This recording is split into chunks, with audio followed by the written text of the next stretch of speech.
Bonjour à toutes et à tous, très heureuse de vous retrouver sur le plateau de TV5 Monde pour un nouveau numéro d'International avec RFI et le journal Le Monde.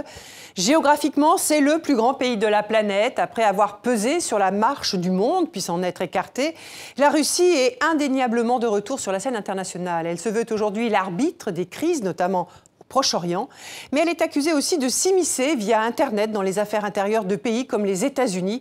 Une enquête est en cours d'ailleurs concernant l'élection présidentielle de Donald Trump en 2016. Artem Studenikov, ministre conseiller à l'ambassade de Russie, est l'invité d'International. Et pour ouvrir ce magazine, un clin d'œil, ce calendrier 2018 à l'effigie du président russe Vladimir Poutine. Dans ce calendrier, il y a Vladimir Vladimirovitch Poutine dans tous ses états. En février, le président russe fait du hockey. En mars, du judo. C'est vrai qu'il est ceinture noire. L'été, la température monte, la chemise tombe, Poutine va à la chasse. L'hiver, il se rhabille, c'est deltaplane. Certaines photos ont au moins 10 ans. À écouter la télévision russe, ce calendrier a un succès fou. Bonjour Artem Studenikov, Bonjour. Merci d'avoir accepté notre invitation. Alors je ne sais pas si vous connaissiez ce calendrier, mais on l'a choisi parce que le culte de la personnalité, c'est quelque chose que la Russie, en tout cas l'Union soviétique, a beaucoup pratiqué. Et là, Vladimir Poutine, ça fait 18 ans qu'il est au pouvoir. Il a été réélu pour un mandat de 6 ans. Il sera donc depuis 24 ans au pouvoir à la fin de ce mandat. C'est presque aussi long c'est aussi long que Staline l'a été à la tête de l'Union soviétique. Le même dirigeant depuis près de décennies. Cela donne l'image d'un pays autoritaire plus que démocratique. Je ne peux pas partager votre point de vue.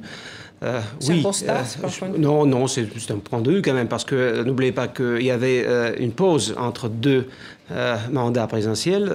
Il était Premier ministre. Il était Premier ministre, et cela reflète le fait que le président respecte la Constitution. Il a quitté le pouvoir, il était Premier ministre, et après il a été réélu. Ce qui est prévu par la législation russe. En ce qui concerne la culte de personnalité, je vous assure qu'il n'y a aucune culte de personnalité en Russie. Nous avons une très mauvaise expérience. Et Poutine lui-même, il déteste ça. Tout simplement, il est à reconnaître que Poutine, c'est un président populaire, qui est populaire non seulement en Russie, mais aussi dans le monde. Je peux vous confirmer que nous recevons pas mal de lettres de soutien et de sympathie justement adressées au président Poutine de la part des Français. Et vous dites qu'il déteste le culte de la personnalité, mais il a, par exemple, ce calendrier, c'est un clin d'œil, mais il accepte de poser dans différentes situations. La Russie, c'est un pays libre. Chacun peut faire des calendriers avec... certains font des calendriers avec les jeunes filles, et les autres préfèrent faire un calendrier avec le président, qui, je répète, est très populaire. Et comprenez-vous que la vie a beaucoup amélioré. C'est beaucoup amélioré en Russie depuis son arrivée au pouvoir. Et ce calendrier, c'est encore, il reflète une fois de plus que il y a des gens qui sont vraiment reconnaissants. Et cette popularité, c'est une chose absolument réelle, c'est pas artificiel. Alors avant de poursuivre cet entretien, je vous propose ce focus sur la politique étrangère de la Russie ces dernières années. Un focus réalisé par Bastien Bory et Audrey Demar. 30 septembre 2015. Des chasseurs Sukhoi volent au secours du régime de Damas. Au sol, les cibles de ces bombes s'appellent État islamique et rebelles syriens. Voici la première intervention russe hors des frontières de l'ancienne URSS depuis l'Afghanistan en 1979.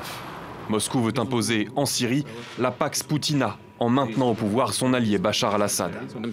Le seul moyen de lutter efficacement contre le terrorisme, c'est de prendre les djihadistes de vitesse et les détruire avant qu'ils n'arrivent chez nous. Pris de vitesse, d'autres le seront aussi. Après une décennie 2000 pendant laquelle Vladimir Poutine privilégie le redressement économique de son pays, Européens désunis et Américains désengagés assistent au retour des Russes au Moyen-Orient et dans le jeu mondial. Mais qui dit jeu, dit règles. Et Moscou est accusé par les Occidentaux qui la sanctionnent d'enfreindre les règles du droit international en annexant la Crimée en 2014 en marge du conflit ukrainien. Voilà qu'un air de déjà-vu plane sur la map monde. Une logique de bloc rendant souvent inopérant le Conseil de sécurité de l'ONU, où les vétos russes s'accumulent. Une influence étendue au cyberespace, qui vaudra à la Russie des soupçons d'ingérence dans l'élection présidentielle américaine. Animations à l'appui, Poutine semble même relancer la course à l'armement avec l'OTAN déployée à ses frontières. C'était en mars dernier devant le Parlement russe. Doté d'une ogive nucléaire, d'une portée presque illimitée, et capable de contourner tous les systèmes de défense, nos nouveaux missiles sont invincibles. Le prix de cette offensive globale, c'est d'être souvent sur le banc des accusés. Affaire Litvinenko, puis Skripal, où le Kremlin est pointé du doigt par une bonne partie de l'Occident. Mais Artem Studenikov, vous qui êtes un porte-voix du pouvoir à l'ambassade russe en France, votre président désormais à la tête du pays jusqu'en 2024 doit aussi faire face à des crises internes, là où la pauvreté et la corruption s'ajoutent à des libertés publiques toujours plus fragilisées. Artem Studenikov, Sophie Malibaud de RFI et Christophe Ayad nous ont rejoints. Sophie, une première question. Monsieur Studenikov, donc l'investiture du président Poutine est prévue pour le 7 mai prochain. 2 jours avant, il y a un appel à la manifestation lancé par monsieur Navalny. Est-ce qu'on peut penser que les manifestations de l'opposition va pouvoir manifester librement quelques jours avant? Évidemment, la manifestation sera possible, comme vous savez que les manifestations en Russie sont très fréquentes, mais selon la législation russe, il doit obtenir en aval des autorités municipales qui vont désigner l'endroit où cette manifestation peut avoir lieu, soit va accepter la demande d'Alexei Navalny. Je ne suis pas au courant où il a demandé d'organiser cette fois-ci la manifestation, mais en principe, tout est possible. Les manifestations se passent tout le temps en Russie. Monsieur Studenikov, je vais revenir un peu sur les affaires internationales, comme on l'a vu et entendu dans le sujet qui précédait. Est-ce qu'entre la Russie et les pays occidentaux, en particulier les États-Unis, il y a un retour de ce qu'on appelle la guerre froide, ou est-ce que c'est autre chose et encore plus dangereux, puisqu'il y a des accrochages militaires, ou du moins des troupes qui se côtoient parfois, d'un peu près dans le ciel britannique, français, en mer, etc. La guerre froide, nous espérons que nous essayerons tout de même, nous réussirons nous tous éviter que les choses prennent cette tournure. Nous ne voulons pas la guerre froide. Nous pensons que la guerre froide est restée dans le passé. La guerre froide, c'était le résultat d'une confrontation pendant de longues années entre deux systèmes diamétralement opposés de tout le point de vue, et tout d'abord du point de vue idéologique. Aujourd'hui, nous n'avons pas de différences idéologiques. Nous appartenons tous au même système. La Russie n'est pas l'Union soviétique aujourd'hui. Nous n'avons pas d'une idée messianique à porter partout dans le monde. Notre but, c'est de moderniser notre pays et évidemment assurer les conditions les meilleures pour le faire. Donc, pour vous donner la réponse, nous ne pensons pas que nous sommes là. Mais il est à reconnaître que la situation dans les relations entre la Russie et l'Occident collectif est très tendue. C'est vrai. Vous avez mentionné la situation sur le terrain en Syrie. Oui, voilà pourquoi nous étions très très préoccupés par les frappes annoncées, ou presque annoncées, par certains pays occidentaux. Mais Dieu merci, il y a des contacts entre les militaires, et il y a un canal d'information entre les militaires américains et les Russes qui sont sur le terrain. Et les militaires, ils comprennent mieux que certains en politique qu'une confrontation entre deux forces si puissantes dans la région peut avoir des résultats imprévisibles. Monsieur Studenikov, à propos de ces frappes aériennes, effectivement, de la France, des États-Unis, de la Grande-Bretagne le 14 avril dernier, on a entendu à Moscou que ceux qui avaient mené ces frappes devaient s'attendre à des conséquences. Alors, quelles seront-elles, ces conséquences, monsieur Studenikov ? Nous avons prévenu que nous allons assurer la sécurité des intérêts russes en Syrie, c'est-à-dire la vie de nos militaires qui sont présents sur le sol syrien. Donc pas de conséquences au-delà de l'épisode de frappe aérienne. Tout d'abord, nous avons prévenu que nous allons défendre les sites occupés par les Russes. Nous avons prévenu que donc il n'y a pas eu d'incident. Il n'y en a pas eu d'incident, Dieu merci. Mais je souligne, nous avons prévenu que si par exemple vous voulez frapper les centres de commandement, les états-majors syriens, sachez que les conseillers militaires russes peuvent être présents sur le terrain. D'accord, mais il n'y aura pas de conséquences au-delà de ces frappes aériennes pour les pays qui ont mené ces frappes. Les trois pays occidentaux que vous avez mentionnés ont fait tout pour éviter les bavures. Et voilà pourquoi nous n'avons pas réagi. Et finalement, cet épisode, Monsieur Studenikov, est-ce que c'était pas un peu une sorte de grand théâtre où tout le monde a joué à se faire peur, mais je veux dire, vous avez été prévenu des sites qui seraient visés, vous avez vous-même prévenu les Syriens qui ont évacué ces sites, il y a 0 victime. Vous savez que la Russie n'a rien à voir avec l'idée de ces frappes. Il faut poser cette question plutôt à mes collègues français, américains et britanniques. Mais en tout cas, c'est la question que nous nous posons. À quoi bon frapper la Syrie avec les résultats qui ne sont pas évidents du tout?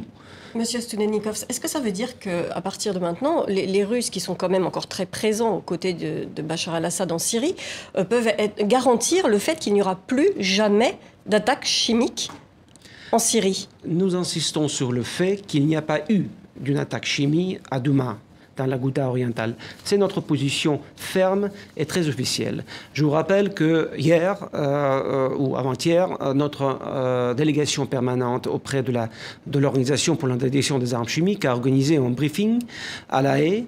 Elle a fait venir à La Haye une dizaine de Syriens qui ont participé dans la mise en scène qui a été faite. On va en parler parce qu'effectivement, vous avez organisé une conférence de presse à La Haye avec votre mission locale auprès de l'OIAC. Il y avait un enfant de 11 ans qui a témoigné. Il y avait plusieurs adultes. Non, ils étaient une dizaine. Les informations dont je dispose, c'est 2 adultes. L'OIAC vous a demandé d'avoir accès à ces témoins. Vous avez refusé et elle vous a demandé de reporter cette conférence de presse en attendant les résultats des prélèvements qu'elle a fait en ayant accès aussi 15 jours après avoir demandé cet accès à Douma. Pourquoi avez-vous refusé l'accès aux témoins que vous présentiez? Permettez-moi d'abord vous rappeler comment les choses se passaient. À la veille des frappes, les représentants de l'Organisation pour l'interdiction des armes chimiques sont déjà arrivés au Liban et les représentants des autorités syriennes et les représentants de la police militaire russe les attendaient en Syrie samedi matin.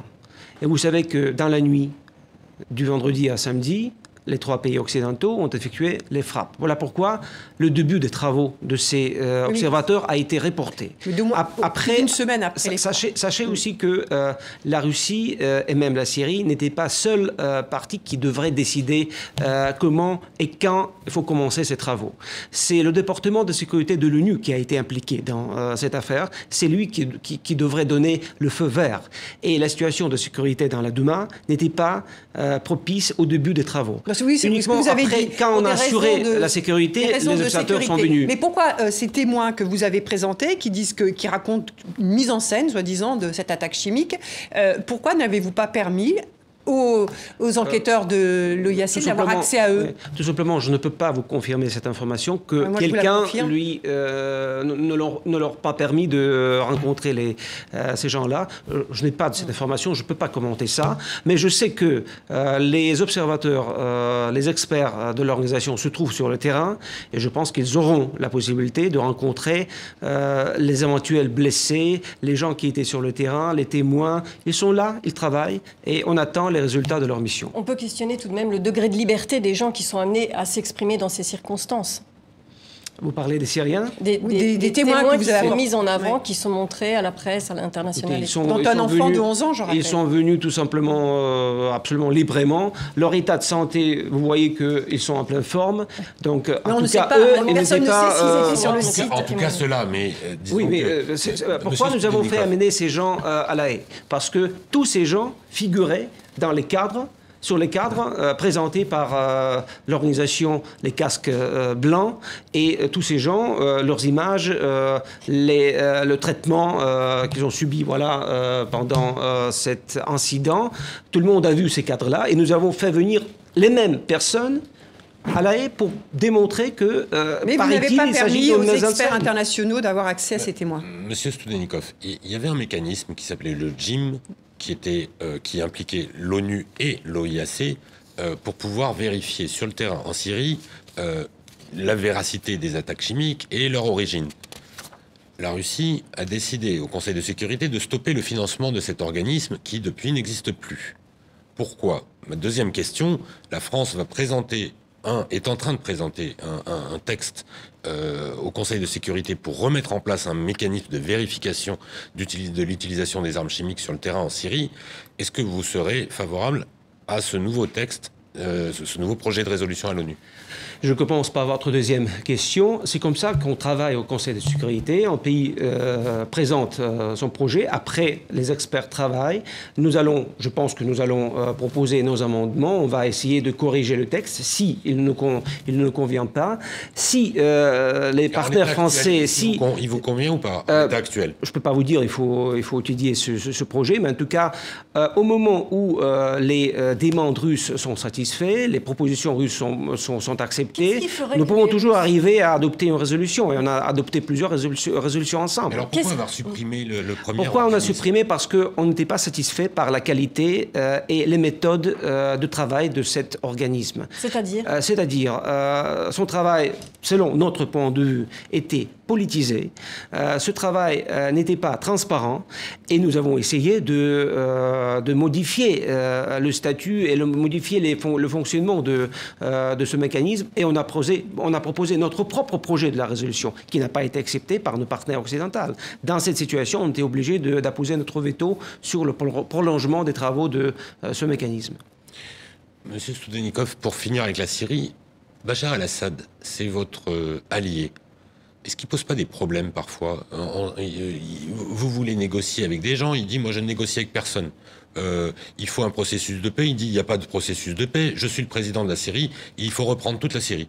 Est-ce que c'est pas un problème, Bachar el-Assad? On l'accuse de bombardement chimique, on l'accuse de tout un tas d'horreurs, et c'est vous qui vous retrouvez chaque fois sur la scène internationale. C'est quoi votre relation avec Bachar el-Assad? Si vous permettez, je pense quand même que votre approche, il est un peu simpliste, parce que nous avons réussi à réunir à Sochi, par exemple, lors de la réunion du Congrès du dialogue national syrien, on a réussi à réunir les représentants du gouvernement et de plusieurs branches de l'opposition. La majorité de l'opposition n'est pas venue. La majorité n'est pas venue. C'est pas vrai. L'opposition a été bien présente. Oui, il y avait des incidents. En avion, avec 70 personnes, est arrivé d'Ankara et les Kurdes ne sont pas venus non plus. Mais ils ont donné leur pouvoir aux représentants turcs de les représenter. Donc, oui, je veux dire que c'est pas facile de travailler avec les gens sur le terrain. Est-ce qu'il veut la paix? Nous pensons qu'il est intéressé, il comprend très bien, comme nous, il comprend très bien que la crise syrienne ne connaît pas la solution militaire. Et on travaille... Il dit je veux reprendre toute la Syrie. Sachez que nous travaillons avec les partenaires syriens, avec les partenaires turcs, avec les partenaires iraniens, pour essayer de trouver la solution politique à cette crise. Est-ce que vous pourriez lâcher à un moment donné? C'est une question un petit peu provocatrice.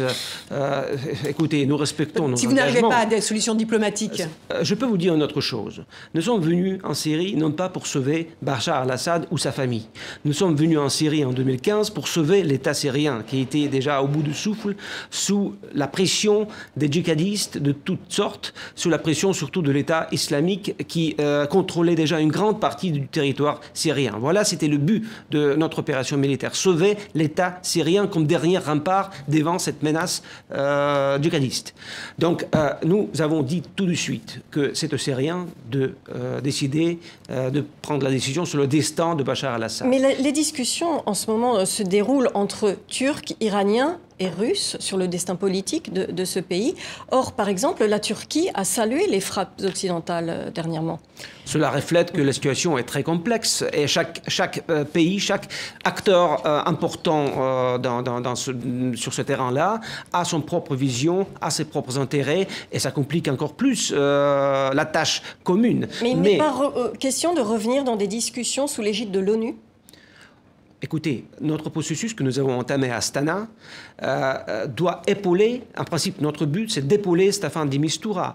Jamais on ne disait pas qu'on oublie les pourparlers à Genève. Au contraire, Astana a une vocation de promouvoir le processus politique à Genève. Et nous sommes là pour aider à nos partenaires de l'ONU. Et nous croyons que le processus pacifique et de négociation doit être mené par l'Organisation des Nations Unies. Telle est notre position de principe. Monsieur Studeníkov, continuons si vous voulez bien sur l'actualité, avec l'actualité sur la scène internationale. Il y a quelques jours, le président français était à Washington. Il a proposé de travailler sur un nouvel accord sur le nucléaire iranien.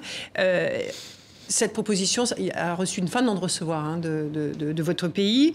Pas question de trouver une alternative à l'accord qui existe déjà, a dit le Kremlin. Est-ce que cette proposition française a surpris Moscou? Est-ce que le président Poutine en avait-il été informé?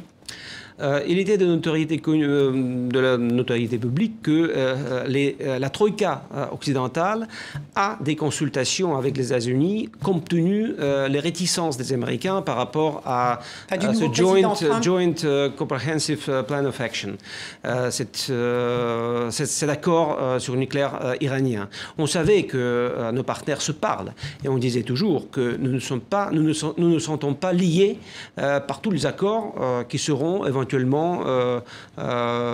rediscutés par nos partenaires occidentaux. Parce que pour nous, la chose la plus importante, c'est le pierre angulaire peut-être du système de sécurité dans la région, c'est la préservation, c'est la sauvegarde de cet accord conclu avec Iran. Après 10 ans du travail acharné, après d'efforts énormes qui ont été déployés, après la construction de cet équilibre très fragile et très fine, le résultat des compromis de chaque côté. Pour nous, c'est un des plus grands succès de la diplomatie internationale et aujourd'hui, nous ne voyons aucune raison de revoir cet accord parce que, tout simplement, l'idée d'un accord global, d'un super accord qui va englober non seulement l'accord actuel, mais aussi 3 d'autres, disons, pivots ou secteurs ou aspects très importants, à notre avis, ce n'est pas irréalisable. Ça va avoir des effets néfastes pour la situation dans les régions et pour cet accord avec Iran. Monsieur Studeníkov, si Donald Trump se retire de l'accord à partir du 12 mai, comme il a menacé de le faire, et si, quelques mois plus tard, l'Iran reprend l'enrichissement de l'uranium, quelle sera la position de la Russie ? Je peux vous dire que la Russie va respecter tous ses engagements selon cet accord jusqu'au moment où tous les autres pays qui ont signé cet accord le respectent. Donc nous allons faire tout. Nous allons continuer notre dialogue avec tous nos partenaires qui ont participé dans ce travail pour préserver cet accord. Est-ce que vous direz aux Iraniens, il ne faut pas enrichir ? Il est trop tôt d'évoquer cette éventualité. Il faut attendre le 12 mai. Nous comprenons que la situation est assez tendue et dangereuse. Nous sommes attachés à la sauvegarde, à la préservation de cet accord qui, comme je vous ai dit, est résultat d'un très long travail et des efforts considérables effectués par 6 pays et par l'Iran. Les Européens, Angela Merkel est repassée d'ailleurs à Washington après le président Macron, estiment que cet accord n'est pas une fin en soi, qu'il mérite d'être assorti d'autres mesures, notamment pour un meilleur équilibre des forces dans la région. Est-ce que, par exemple, la Russie estime que l'Iran a vocation à rester en Syrie, comme elle est aujourd'hui présente ? Pour nous, la présence de l'Iran sur le sol syrien est tout à fait légitime parce que l'Iran est invité par le gouvernement légitime de la Syrie, reconnu comme tel par la communauté internationale, par les Nations Unies. Et je ne vois pas pour quelle raison l'Iran doit évacuer la Syrie. C'est une question des relations irano-syriennes. Par contre, évidemment, nous sommes intéressés que la situation générale dans la région se stabilise. Parce que vous savez combien le chaos a envahi toute cette région. Et je vous rappelle que tout ça, c'est le résultat de cette aventure américaine en Irak en 2003. Monsieur Studeníkov, nous parlions du nucléaire. Le 1er mars dernier, le président Poutine a prononcé un grand discours et à cette occasion, il a présenté une nouvelle gamme de missiles nucléaire, qu'il a qualifié d'invincible, avec un rayon d'action, a-t-il dit, pratiquement illimité. Alors, qu'est-ce qu'on doit comprendre, Monsieur Studenikov? Est-ce que c'est une nouvelle course à l'armement? Quelle est la nature du message qui est envoyé aux Occidentaux, là? J'aimerais bien que vous attachiez plus d'importance sur la première partie de son discours. Je pensais que vous alliez me répondre ça. Où il a dit que l'ennemi... Non, je veux dire que Poutine, il a dit très clairement, notre ennemi numéro 1, c'est pas les États-Unis, c'est pas l'Occident, c'est pas la France, c'est pas la Grande-Bretagne. Mais alors pourquoi cette présentation? C'est le retardement technologique, oui, c'est la nécessité de moderniser la Russie. Voilà, c'est notre tâche numéro 1. Ça, c'est la première modernisation de la Russie passe par l'armement nécessairement? Pas forcément, mais nous nous sentons parfois menacés par l'Occident. Et voilà pourquoi nous sommes obligés de tout simplement de renforcer, d'investir dans notre armée, dans notre système de défense. Je vous rappelle que le budget militaire russe, c'est 70 milliards de dollars et le budget militaire des États-Unis, c'est 700 milliards de dollars. C'est deux chiffres absolument incomparables. Et au moment... En Europe, de production de richesse. Vous parlez de menaces. En Europe, le fait que la Russie ait repris la Crimée sans autre forme de procès justifie, de la part de certains de ces États, une politique d'investissement dans l'armée un petit peu plus... Mettez-vous à notre place. Vous dites que la Russie a repris la Crimée. Tout d'abord, je ne peux pas accepter cette formule. Non, c'est pas un fait. La fait, c'est que la Crimée, les peuples de la Crimée ont décidé de se réunifier avec la mère patrie, avec la Russie. Mais imaginez-vous, d'accord, vous dites que la Russie a repris la Crimée, et vous voulez que l'OTAN reprenne la Crimée. Vous voulez que nous acceptions ça? Parce que c'était la question se posait comme ça. La Crimée, c'est le résultat d'un coup d'État absolument illégitime, d'un coup d'État armé effectué par les forces ultranationalistes, radicales, quasi-fascistes, qui ont arrivé au pouvoir en Ukraine au février 2014. Tout ce qui était après, c'est le résultat de ce coup d'État. Voilà, c'est une histoire absolument inédite. Les peuples de la Crimée se sentaient absolument menacés par ces forces radicales qui se proposaient déjà de venir en Crimée pour prendre sous leur contrôle de ce péninsule. Dans cette situation-là, les peuples de la Crimée ont décidé d'organiser ce référendum et la Russie a décidé d'accepter leur demande. Monsieur Tudenikov, poursuivons avec les tensions avec l'Occident, notamment avec cette fameuse affaire maintenant qui porte le nom de Sergueï Skripal, cet espion qui a été empoisonné avec sa fille en Grande-Bretagne. Alors, ça a provoqué une grande crise avec des expulsions de diplomates, du jamais vu depuis la fin de la guerre froide. On parlait tout à l'heure de l'OIAC. Elle a confirmé que cette substance utilisée était bien celle découverte par les laboratoires britanniques, c'est-à-dire un agent chimique d'origine russe. Le laboratoire britannique l'a nommée, cette substance, comme celle du Novichok. Novichok, vous dites, il n'existe pas. Mais il y a beaucoup de scientifiques qui disent que oui, Novichok, c'est un programme d'armes chimiques qui a été développé durant l'Union soviétique dans les années 70. Vous dites qu'il n'existe pas. Certains disent que d'ailleurs ce programme a perduré au-delà. Pourquoi en nie l'existence? D'abord, je dois vous dire que quelle était la conclusion des experts de l'Organisation pour l'interdiction des armes chimiques? Ils ont confirmé la formule des Britanniques. Ils n'ont pas utilisé le nom Novichok. Oui, je l'ai dit, mais ils ont dit qu'elle était bien la formule. Et ils n'ont pas confirmé ni le pays d'origine. Et ils n'ont pas confirmé. Ils n'ont donné aucune preuve que en tel et tel état, pouvait utiliser cet agent toxique. Donc, je ne peux que vous répéter que tous les travaux dans ce domaine, toutes les recherches dans le domaine de la chimie militaire ont été arrêtés en Russie depuis 1992, selon l'arrêté présidentiel. Tous les stocks des armements chimiques ont été détruits en 2017, et tout ça toujours sous contrôle très strict de l'Organisation pour l'interdiction des armes chimiques. En êtes-vous bien sûr? Il y a des témoignages aujourd'hui qui prétendent le contraire, que le programme a perduré. Est-ce que comment la vous voulez Russie que je se donne les moyens ces témoignages? Il n'y a aucune preuve concrète, et je peux vous confirmer que jusqu'à aujourd'hui, nous n'avons rien sur la table comme preuve réelle et concrète et irréfutable. Toujours des accusations, Mais pas de fait. L'OIAC, ce sont des prélèvements qui ont été faits sur... ils ont confirmé, la formule. Oui. Mais selon notre C'est une formule, selon eux, qui est donc celle établie par le laboratoire britannique, c'est-à-dire un agent chimique russe. Qui a dit ça, que c'est un agent chimique russe? L'OIAC. Non, ils ont confirmé que le laboratoire britannique a fait la même conclusion. Oui. Mais personne ne peut vous confirmer que c'est une formule qui a été élaborée qui a été élaborée en Russie ou que cet agent concret toxique a été élaboré par la Russie. Alors selon que s'est-il passé? Si vous permettez, je voudrais bien vous rappeler que plusieurs chercheurs ex-soviétiques ont quitté le territoire de la Fédération de Russie après 1991 et ont apporté non seulement les formules, mais leur expertise, leur connaissance, et ils ont beaucoup coopéré avec certaines structures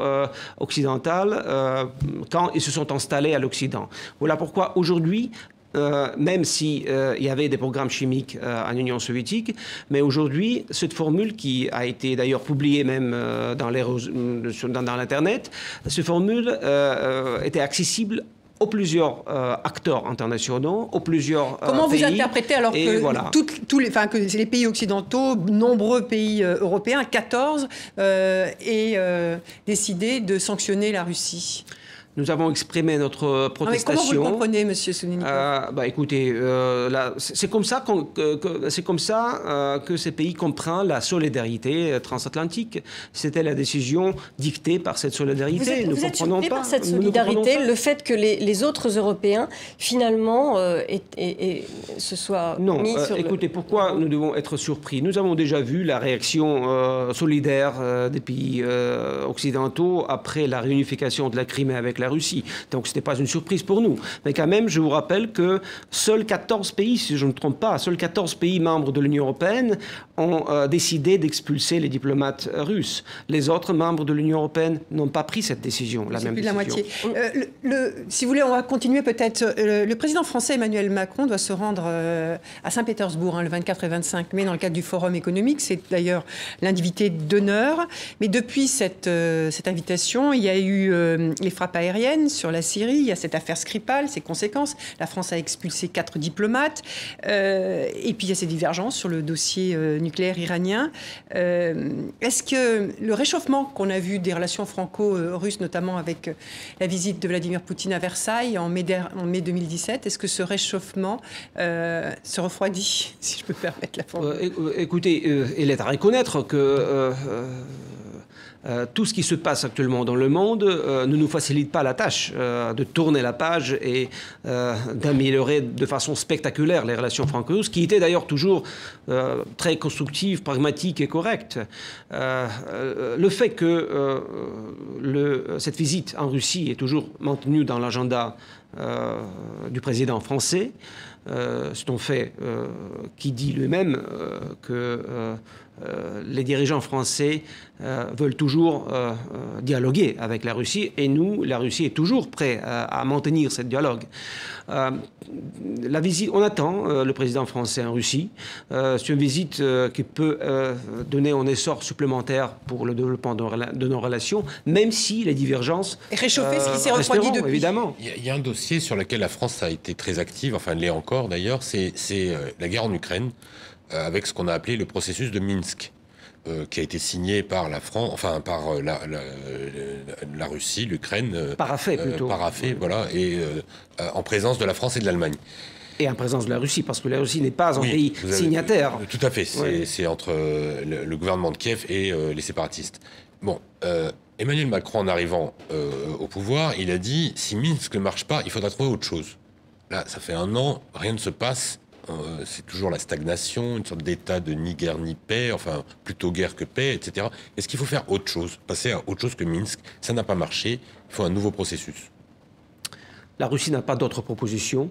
Nous sommes toujours attachés à la mise en œuvre complète des accords de Minsk.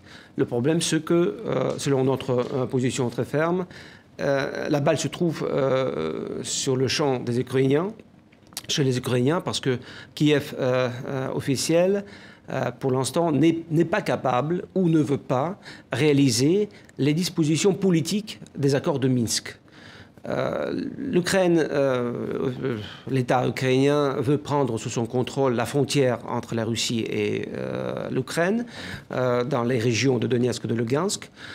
C'est prévu par les accords de Minsk, mais c'est la toute dernière étape.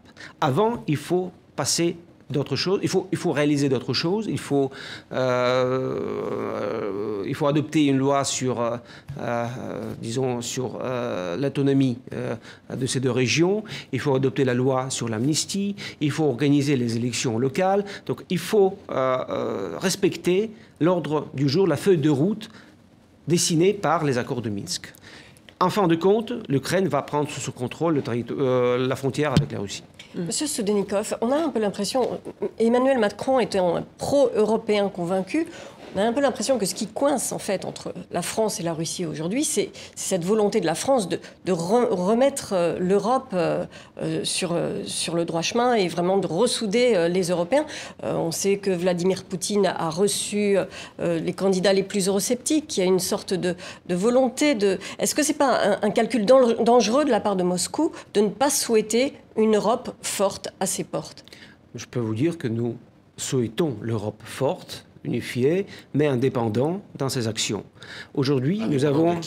Indépendant des États-Unis. Aujourd'hui, nous avons l'impression que, malheureusement, certaines démarches, certaines prises de position sont dictées par cette solidarité transatlantique ou par cette pression accordée par les États-Unis de l'époque même de Barack Obama. Telle est notre vision des choses. Voilà pourquoi, je répète, nous voulons avoir devant nous l'Europe unifiée et forte et indépendante. Puisque vous parlez de ces relations transatlantiques, revenons sur le voyage d'Emmanuel Macron à Washington ces derniers jours. Il a affiché une grande complicité avec le président Donald Trump. Est-ce que une telle complicité peut exister entre Emmanuel Macron et Vladimir Poutine? Est-ce que vous la souhaitez sur ce registre-là? Vladimir Poutine était reçu à Versailles.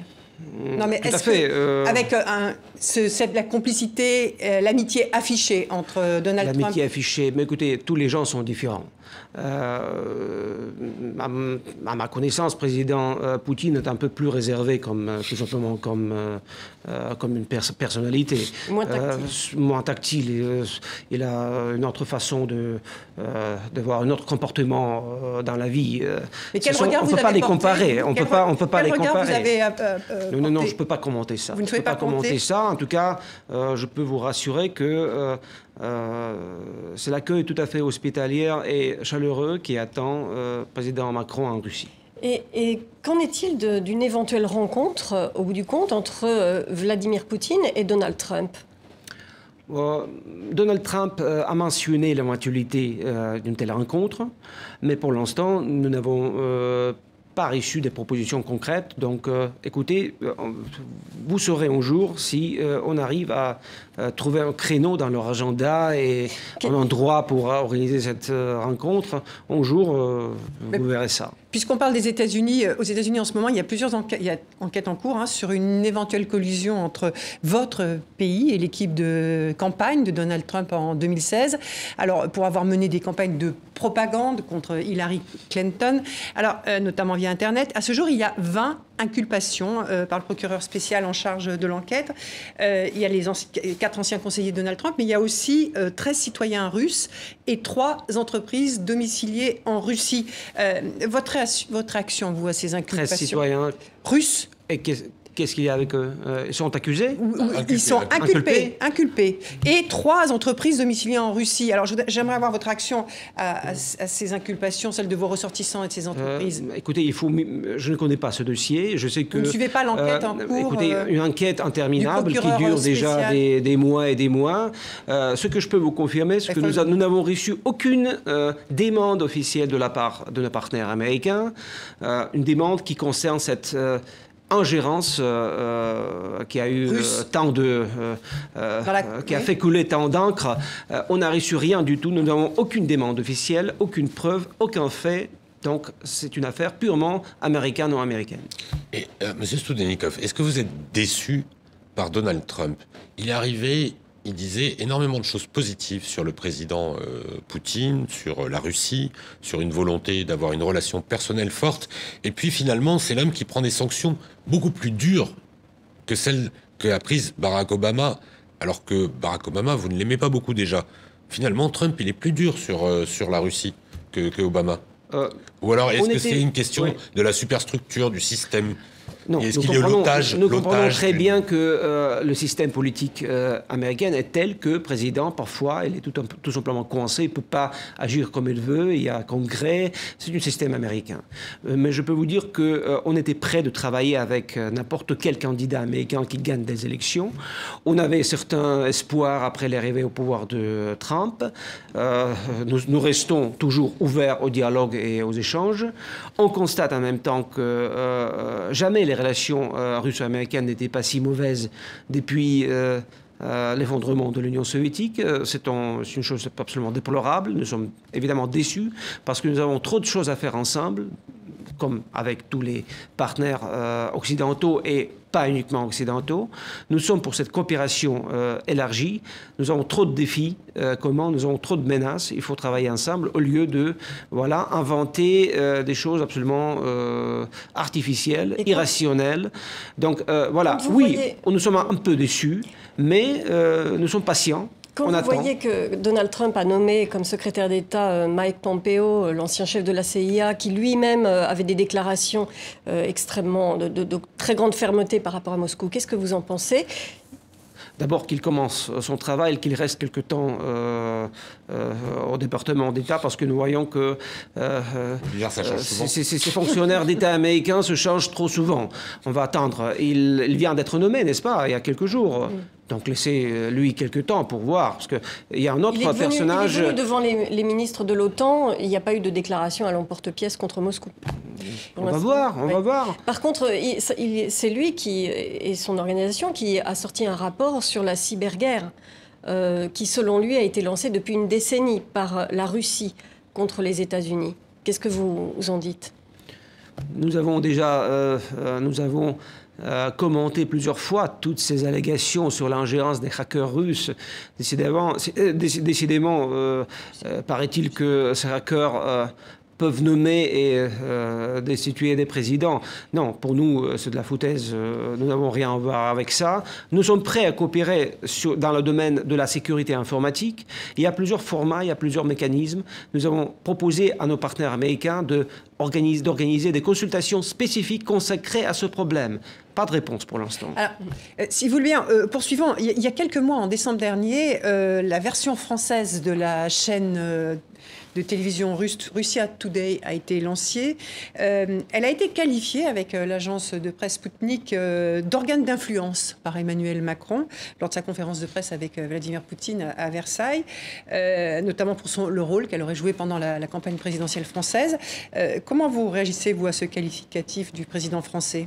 Écoutez, je ne pense pas que je suis en mesure de commenter la prise de position du président français, mais je sais que Russia Today et Sputnik, ils ont des licences délivrées par les structures d'État français qui sont chargées de coordonner le travail des mass-médias étrangers.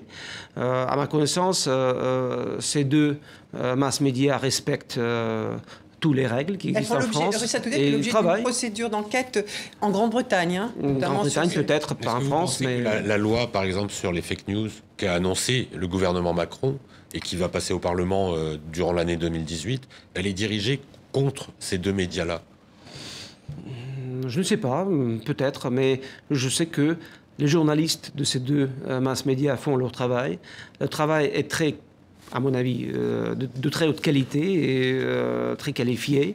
Vous trouvez que ces deux médias donnent une bonne image du degré d'indépendance de la presse en Russie? Comment? Vous trouvez que ces deux médias donnent une bonne image de l'indépendance de la presse dans votre pays? Je sais que ces deux mass-médias donnent la vision russe sur les choses qui se passent dans le monde.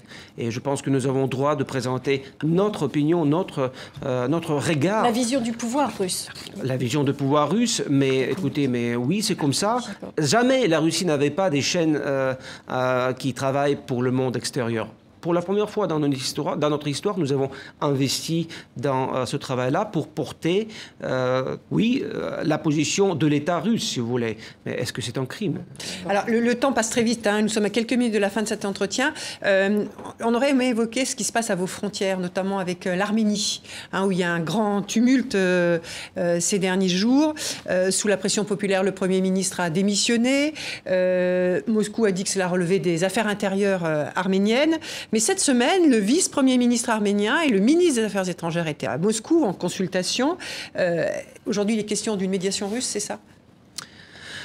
Je n'ai pas entendu parler qu'il y a déjà, qu'on parle d'une médiation russe. Nous répétons, nous avons dit ça, et je peux vous répéter que c'est une affaire intérieure de nos frères arméniens. Mais qu'est-ce que vous voulez? L'Arménie et la Russie sont très liés. Très liés, oui. Ce sont deux États frères. Nous avons des liens énormes.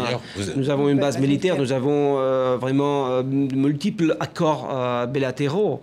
Nous respectons la volonté du peuple arménien et nous espérons que tout va rester sur le terrain constitutionnel et nous espérons que toutes les forces politiques arméniennes trouvent une solution à cette crise. Est-ce que vous avez une objection à Nicole Pachinian, c'est-à-dire l'opposant principal, celui qui a appelé à la démission de Sarkissian? Nous n'avons pas de commentaires spécifiques. Je peux vous dire qu'il est en contact avec les représentants russes en Arménie, il est en contact avec les représentants américains en Arménie, il parle à tout le monde. Et voilà, nous ne pouvons que souhaiter au peuple arménien de sortir au plus vite possible de cette situation, de stabiliser la situation et que le Parlement et le gouvernement reprennent son travail. Une toute dernière question peut-être avant de terminer. En juin prochain, la Russie va accueillir la Coupe du Monde de foot. Le 27 mars dernier, lors du match amical France-Russie, il y a eu des cris d'imitation de singes qui ont retenti dans les tribunes. Ils visaient des joueurs français. Une procédure disciplinaire de la FIFA a été lancée contre la Fédération russe de foot. Et il y a une ONG qui travaille sur ces questions de discrimination. Elle a recensé 89 incidents pour la saison 2016-2017.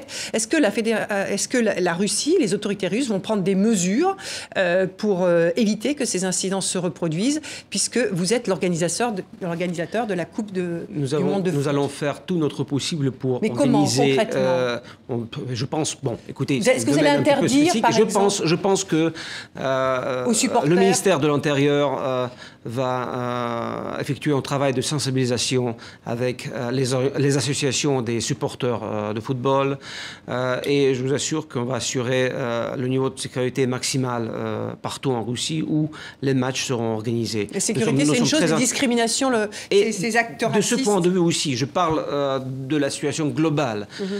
Vous comprenez qu'on ne peut pas éviter tout. On ne peut pas mettre un policier sur chaque tribune près de chaque supporter. Est-ce qu'il n'aurait pas fallu s'y prendre plus tôt ? On va faire tout notre mieux. Oui. Est-ce qu'il n'aurait pas fallu s'y prendre un peu plus tôt pour éviter qu'au moment de la Coupe du Monde, il y ait ce type d'agression? Les matchs sportifs, des grandes compétitions sportives se passent tout le temps en Russie, très souvent. Je ne parle pas des Jeux Olympiques de Sochi, qui sont passés magnifiquement, et je n'ai pas entendu parler d'un incident majeur. Cette fois-ci, évidemment, on va faire tout pour éviter des incidents pareils qui sont évidemment déplorables. Artem Studenikov, nous sommes arrivés à la fin de cet entretien. Merci beaucoup d'avoir accepté notre invitation et d'avoir répondu à nos questions. Merci à vous tous, auditeurs, téléspectateurs. Merci Sophie Malibaud de RFI et Christophe Ayat du journal Le Monde. On se retrouve la semaine prochaine et on compte sur votre fidélité. Au revoir.